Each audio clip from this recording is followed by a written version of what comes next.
Welcome back to the life with the Browns. $750,000. That's the jaw-dropping figure hidden inside a freshly uncovered HELOC loan document that's sending shockwaves across the internet right now. Kody and Robyn Brown, the last remaining duo holding up the crumbling sister wives' empire, have reportedly leveraged their massive Flagstaff mansion for $750,000. And if you think the timing is just a coincidence, think again. This bombshell drops right as the explosive one-on-one tell-all episodes hit screens, where every financial tension, every hidden grudge, every bitter fallout between Kody and his ex-wives is being dissected by millions of viewers worldwide. Coincidence? In the world of the Browns, there are no coincidences, only strategy or desperation. Fans and internet sleuths are losing their minds over this. They're not just speculating. They've created meticulous spreadsheets, consulted AI models, and traced every penny of the Brown financial saga, predicting exactly when Kody and Robyn might face complete financial collapse. The results? Terrifying, jaw-dropping, and a reality check that should make anyone living in that 7-bedroom mansion start sweating. Sources close to the situation whisper that this HELOC loan, this home equity line of credit, is nothing short of a financial lifeline. Two people who may have finally realized they've been living far beyond their means. One insider didn't mince words. Kody and Robyn have been spending like the show will run forever, and now reality is catching up. And looking at the lifestyle they flaunt, upgrading to a $2.1 million mansion while alienating every other income-contributing member of the family, it's hard to argue otherwise. The irony here is brutal. For years, Kody preached unity, loyalty, and collective family effort. He built a narrative around Coyote Pass as the promised home for the entire Brown clan for generations. And now, he's holed up in a sprawling mansion with his favorite wife, while the other women scramble to recoup the money they invested in previous properties. Mary Brown, the woman who was there from the very beginning, has yet to be made whole for the money she poured into their prior home. Pause and let that sink in. The patriarch who demanded decades of loyalty from his wives can't even pay back the women who sacrificed so much for him. And it gets worse. The numbers fans are uncovering paint a picture of financial instability that borders on catastrophic. When all public financial data was run through AI projections, the potential timeline to bankruptcy left jaws on the floor. This isn't a casual, "Oh, maybe they're struggling" scenario. It's a full-blown warning signal flashing red.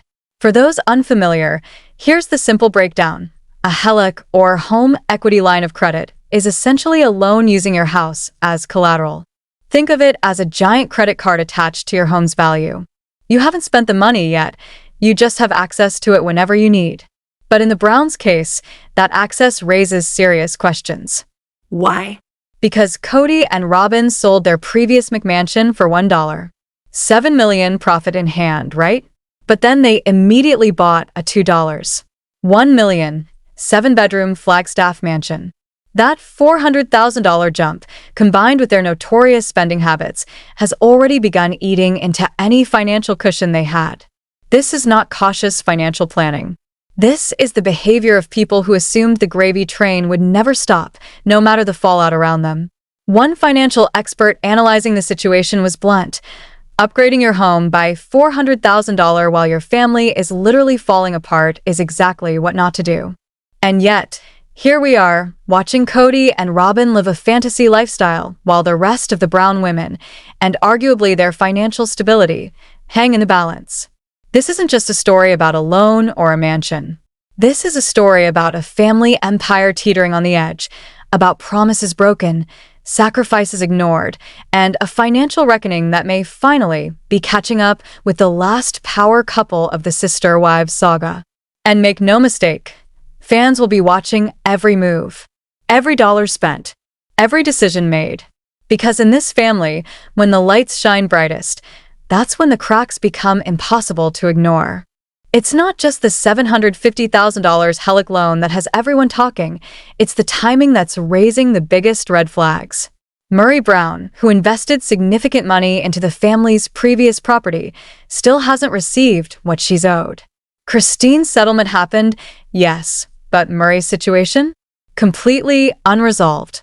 And now, just as this new document surfaces showing Kody and Robyn tapping into a $750,000 line of credit against their Flagstaff mansion, the questions start piling up. Is this money for home repairs? Is it finally to pay off the ex-wives? Or is it a desperate attempt to maintain the lavish lifestyle that the golden couple has built around themselves? Social media and sister wives forums are exploding with speculation. Some fans think it's a cautious, precautionary move, a financial safety net against the unpredictable reality every reality TV star eventually faces. Others? They are far less charitable. One particularly savage comment joked that Robyn needed a new doll collection and Kody needed cash for hair products. Brutal? Absolutely, but also reflective of the fandom's absolute zero faith in their financial decision-making. And let's be honest, the track record speaks for itself. Maintaining a $2.1 million property is no small feat. Property taxes, insurance, utilities, and basic maintenance on a 7-bedroom mansion in Flagstaff can run into the tens of thousands every single month. Add Robyn's well-documented shopping habits and the lifestyle they've become accustomed to, and suddenly that HELOC looks less like a rainy day fund and more like a desperate lifeline to keep appearances. Fans didn't stop there. Dedicated followers ran the numbers through AI to predict how long Kody and Robyn could sustain this lifestyle. And the results? Nothing short of catastrophic. One savvy fan compiled every scrap of public financial information, from the HELOC to property values, estimated show income, and visible spending habits, and put it all through ChatGPT for a year-by-year prediction. The outcome left jaws on the floor. Within 3 years, the Browns could be facing foreclosure and complete bankruptcy. 3 years. That's not a distant hypothetical. It's basically tomorrow in financial planning terms. According to the AI breakdown, year 1 is already grim. The HELOC maxed out, credit cards pushed to the limit, and the couple desperately trying to maintain appearances despite shrinking resources. Year 2? Crisis mode. Late payments pile up, stress fractures the relationship, and increasingly desperate measures are taken just to keep the cameras rolling. By year 3 or 4, the projections show them being forced to sell their $2.1 million mansion, potentially under foreclosure conditions that would obliterate any remaining equity. One fan summed it up perfectly. The math does not lie, and the math says they are cooked. Now, no, ChatGPT isn't a certified financial advisor, but it's crunching real numbers, using established principles, and the picture it paints is terrifyingly realistic. These predictions assume current spending continues, and that show income eventually decreases, which is far from unreasonable. Reality TV careers have expiration dates, and the Sister Wives franchise has been running on drama fumes ever since the family began fracturing. How many more seasons can TLC really milk from Kody and Robyn sitting in their mansion while the other wives build separate lives? Sources close to production hint even the network knows this can't last forever. The AI doesn't just provide one scenario, it maps out multiple. Even in the most optimistic projections, where Kody and Robyn tighten their belts and the show continues for several more seasons, their financial position ends up precarious by the decade's end. The less optimistic paths? Complete financial collapse within 2 to 3 seasons. One fan described watching it unfold as a slow-motion car crash where everyone keeps pressing the gas pedal. And the numbers behind this prediction are staggering. Housing costs alone for that 7-bedroom Flagstaff mansion? Between $17,000 and $19,000 per month, covering mortgage, property taxes, insurance, utilities, and maintenance. That's before groceries, transportation, or Robyn's infamous doll purchases even enter the picture. And yes, that brings us back to Robyn's spending habits, a lifestyle choice that could very well be pushing the couple over the edge, making this HELOC less a cushion and more a lifeline dangling over a financial cliff. This isn't speculation anymore. This is a warning. And for fans watching every move, every purchase, and every lavish upgrade, it's becoming painfully clear Kody and Robyn's golden empire might be closer to crumbling than anyone dared imagine. Fans have been meticulously tracking Robyn's spending habits for years, documenting everything from the artwork adorning the mansion walls to the items she's been caught purchasing online. Conservative estimates put her monthly shopping expenses somewhere between $15,000 and $25,000. Yes, you heard that correctly. And for those keeping track at home, that includes the $500 to $700 dolls she's been spotted buying on Etsy, the constant home decor revamps visible across social media, and, according to insiders, what can only be described as a compulsive need to fill emotional voids with material purchases. One source put it bluntly, Robyn shops like she's trying to win a contest nobody else entered. Then you add in the costs of running a household with 4 to 5 children still living at home. Food, clothing, activities, school expenses, incidentals, all of that adds up to an estimated $14,000 to $20,000 per month. And let's not forget the luxury toys. Recent social media posts reveal new four-wheelers on the property, and fans have noticed new gadgets and indulgences appearing with alarming regularity. Clearly, penny pinching is not a household strategy at the Browns' Flagstaff mansion. Add it all together, and the total estimated monthly expenses to sustain the Kody and Robyn Brown lifestyle come to approximately $53,000 per month. That's $636,000 per year. Let that number sink in. Most American families could live comfortably for a decade on what the Browns reportedly burned through in just 12 months. One financial analyst reviewing the fan-compiled data called this level of spending completely unsustainable, even for wealthy families with diversified income streams and substantial savings. For a couple whose primary source of income is a reality TV show with an uncertain future, it borders on financial insanity. Now, let's compare fantasy to reality. Based on publicly available information and industry estimates, Kody and Robyn bring in roughly $900,000 per year from various sources, the majority coming from sister wives. That works out to about $75,000 per month flowing into the household. Sounds like a fortune, right? For most people, that would be life-changing, but for Kody and Robyn, given their spending habits, it's barely enough to keep the mansion's lights on. Here's the simple, devastating math. Monthly income of $75,000 minus monthly expenses of $53,000 leaves a meager surplus of $22,000. That's it. $22,000 to cover everything else. Unexpected repairs, emergencies, personal indulgences, and the lifestyle they've grown so accustomed to. And when you factor in the HELOC, the extravagant toys, and the spending patterns that show no signs of slowing, that surplus quickly disappears. In short, the Browns are teetering on a financial tightrope, and the $750,000 HELOC may be less of a cushion and more of a lifeline dangling over a very real cliff. The fandom sees it, the analysts see it, and soon, reality might force Kody and Robyn to see it too. Now listen, on paper, that little $22,000 surplus looks like Kody and Robyn are doing fine. Like they've got breathing room. Like they're safe. But industry insiders are quick to remind everyone of one brutal truth. Reality TV money is not clean money. That $900,000 a year? It gets shredded the second it hits their hands. Because once taxes hit, plus agent fees, manager fees, publicist costs, accountants, business expenses, that fortune shrinks fast.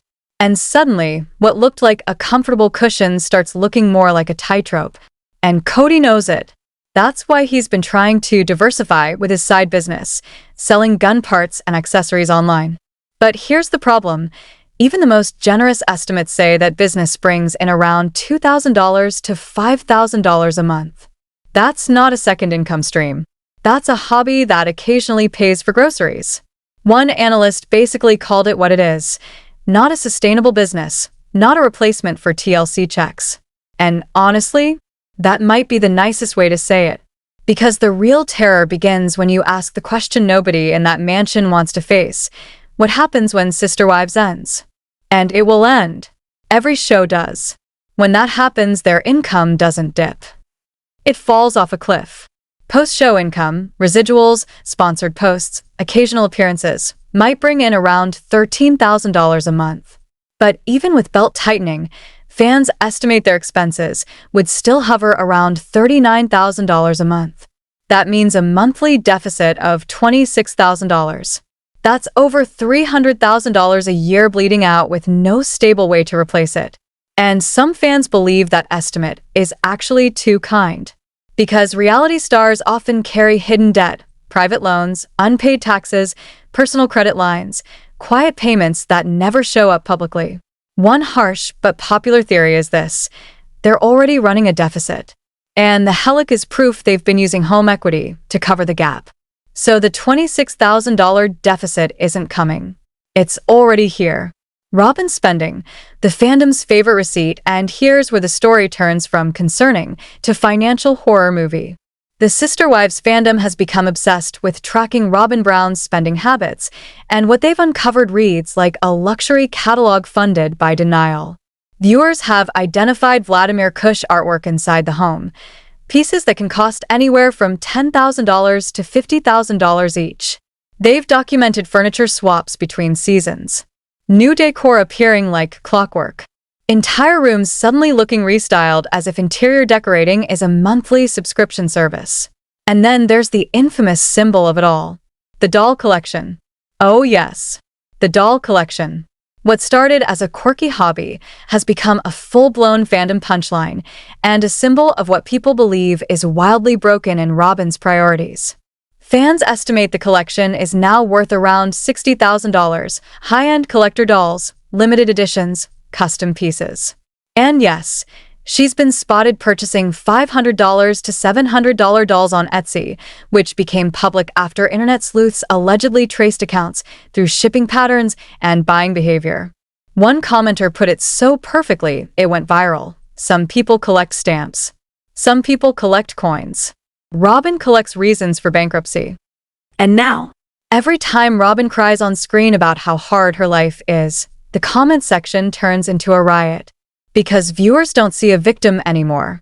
They see a woman presenting herself as broken while living like she's sponsored by Beverly Hills. Fans have even created timelines of what changes in the home from episode to episode, tracking when new furniture appears, when rooms get redecorated, when expensive new items show up out of nowhere. One analyzer claimed HomeGoods spending alone could exceed $5,000 per month, and that doesn't even include the dolls or major purchases. Insiders have described her shopping as compulsive, even concerning, with one source claiming it's become her coping mechanism for the stress of being publicly disliked by the ex-wives and the audience.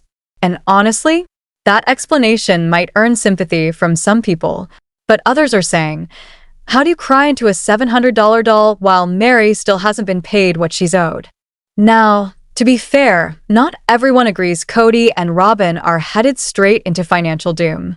Some fans and financial observers have pushed back, saying the AI analysis relies too heavily on assumptions and ignores key assets. And their biggest argument? Coyote Pass. That big chunk of land that was supposed to be the legacy property for the whole Plural family. It has value. Possibly significant value. And defenders argue that Kody and Robyn aren't broke people with nothing. They're people with money tied up in property. If they sold their stake in Coyote Pass, it could inject a major lump sum into their finances and change the entire bankruptcy timeline. They also point out that Christine's settlement is done. She's been paid what she was owed, removing that obligation. Yes, Mary's situation still looks unresolved, but defenders claim the remaining obligations might be smaller than the pessimistic projections assume, and some speculate Mary's payout could be tied to private conditions or negotiations happening off-camera. And then there's the HELOC itself. The HELOC doesn't mean the money is spent. Having access to a $750,000 line of credit doesn't mean they've used it. Some fans argue it could be a strategic emergency fund or a setup for investment opportunities, because financially savvy people often keep credit available for unexpected needs. So, in this version of the story, the HELOC isn't panic. It's preparation. But here's the problem. With Kody and Robyn, the public doesn't trust preparation. Because their history screams one thing louder than anything else. They don't tighten belts. They upgrade lifestyles. And that's exactly why the fandom believes this $750,000 HELOC isn't a safety net. It's a warning sign. And the scariest part? If the show ends, the mansion becomes a trap. Now, to be fair, some financial experts are urging everyone to calm down. One advisor even pointed out something that's technically true. Wealthy people take out HELOCs all the time, and not always because they're drowning. Sometimes it's strategy. Sometimes it's investment planning. Sometimes it's simply having access to cash just in case. And honestly, after nearly 2 decades of reality TV checks, it's reasonable to assume Kody and Robyn could have savings we don't know about. Private accounts, investments, assets tucked away that never show up in public records. We don't actually know what their bank accounts look like. We don't know what they've saved from 17 seasons of national exposure. So yes, some defenders argue the couple might be more financially savvy than the edit makes them look. That the reckless spending could be partly an illusion. But even the loudest defenders have to admit one brutal truth that changes everything. Kody and Robyn's financial fate depends on one thing. How long does sister wives keep going? Because whether the HELOC is smart planning or panic borrowing, the show is still the engine powering the entire lifestyle. And engines don't run forever. Eventually, the fuel runs out. The cameras are still rolling. For now, here's the good news for the Brown household. Season 21 has already been filmed, meaning TLC isn't pulling the plug tomorrow. The network has invested too much into this franchise to walk away overnight. And despite years of controversy, backlash, and viewer outrage, the ratings are still holding stronger than people expect. TLC has discovered something fascinating about human nature. People will absolutely tune in week after week to watch a family they can't stand make decisions that make them furious. Hate watching has become a genre, and the Browns have mastered being hate-watchable. Even Suki, the host of the recent one-on-one tell-all specials, hasn't sounded worried about cancellation. Insiders point to engagement numbers and say the show could easily run several more seasons, especially because the conflict is basically self-generating now. Christine and Janelle? More popular than ever. Kody and Robyn? More disliked than ever. That dynamic alone is a ratings machine. One producer source even suggested they could milk this divorce aftermath for years, as long as everyone keeps doing interviews and throwing shade. And now comes the wildest theory, there's speculation, real speculation from people close to production, that Kody and Robyn might take another wife. Yes, a new wife. Because think about it, the original sister wives have moved on. The show needs fresh relationship chaos. And what better way to create multiple seasons of content than throwing a brand new woman into the Kody and Robyn power dynamic? It sounds insane, but reality TV has proven one thing repeatedly: insanity equals ratings. But here's the catch: none of this is guaranteed. If the show ends in 2 to 3 seasons, like some industry predictions suggest, that's the exact same timeline where the ChatGPT financial collapse model says things start snapping. Because their lifestyle isn't built for stability. It's built for cameras. Without TLC money, the deficits begin immediately. The HELOC gets drawn down, and the countdown clock starts ticking. One analyst summarized it perfectly. They're dancing on a volcano and praying the music never stops. And while Kody and Robyn sit in their mansion trying to keep the illusion alive, the former sister wives have been making financial moves that have the fandom raising eyebrows. Mary and Janelle were recently spotted doing paid appearances at a speed dating event in Salt Lake City, charging $39 per ticket for fans to mingle with divorced reality stars. Just sit with that for a second. 2 women who spent decades in plural marriage, now cashing in on their single era at singles events. The irony is almost poetic. And Janelle? Janelle is moving like a one-woman corporation. She's connected to Tata Farms, she offers one-on-one coaching, she has wellness-related connections, and yes, she's still pushing LuLaRoe despite the controversy. One observer said it best: Janelle wakes up every day and chooses to outwork the entire Brown family. Whether that's admirable hustle or survival mode scrambling depends on how you look at it. Mary has taken a different route.